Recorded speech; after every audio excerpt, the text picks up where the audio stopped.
গরম থেকে বাঁচতে হলে আপনাদের জন্য যে বিষয়টি জানা অতীব জরুরি, না হলে আপনার ফার্ম একেবারেই ধ্বংসের পথে।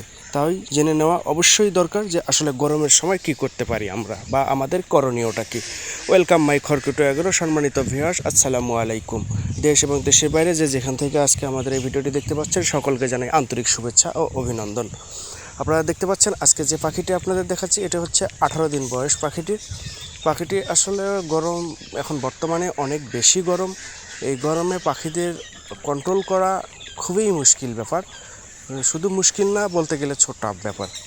এই সময়ে এই গরমে পাখি ধরে রাখা অনেক কষ্ট হয়ে যায় আমাদের খামারিদের জন্য।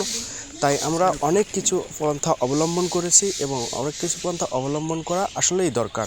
যেহেতু পাখি ওরা কথা বলতে পারে না, যদি ওরা কথা বলতে পারতো তাহলে হয়তো ফ্যান চাইতো বা অন্য কিছু চাইতো বা ঠান্ডা জায়গায় যেতে চাইতো। আসলে যেহেতু তারা কথা বলতে পারে না, তাদের হচ্ছে বডি ল্যাঙ্গুয়েজ দেখে আমাদের বুঝতে হবে তারা আসলে কী চাচ্ছে। তো যখন পাখিটি হ্যাঁকাচ্ছে বা হাঁপাচ্ছে তখন বুঝতে হবে যে পাখিটি প্রচুর পরিমাণে গরম লাগতেছে। এই গরম লাগার কারণে পাখিটি অনেক সময় স্ট্রোক করে মারা যায়। অনেক সময় আমরা বুঝতে পারি না খামারিরা যে আসলে কী জন্য মারা যাচ্ছে, কেন মারা যাচ্ছে। ভালো পাখি রেখে গেলাম সুস্থ, কিছুক্ষণ পরে খাদ্য দিতে এসে দেখি যে পাখি মরে আছে। এর কারণটা কি? আসলে কারণটা হচ্ছে যে পাখিটি তার হিট স্ট্রোকের কারণে মারা গেছে এবং বেশি পরিমাণে গরম খাওয়ার কারণে পাখিটি মারা গেছে। অনেক সময় পাখি ছোটাছুটি করে ওড়াউড়ি করলে যদি কোনো ভারী কোনো বস্তুতে আঘাত লাগে তাহলে পাখিটি অনেক সময় কলিজায় আঘাত খেয়ে মারা যেতে পারে। যদি আমরা আজকে গরমের বিষয় নিয়ে কথা বলবো, আসলে গরমের সময় আমাদের করণীয়টাই করণীয় করতে হলে সর্বপ্রথম আপনাদের যে বিষয়টি খেয়াল রাখতে হবে, ঠান্ডা পানি ব্যবহার করতে হবে।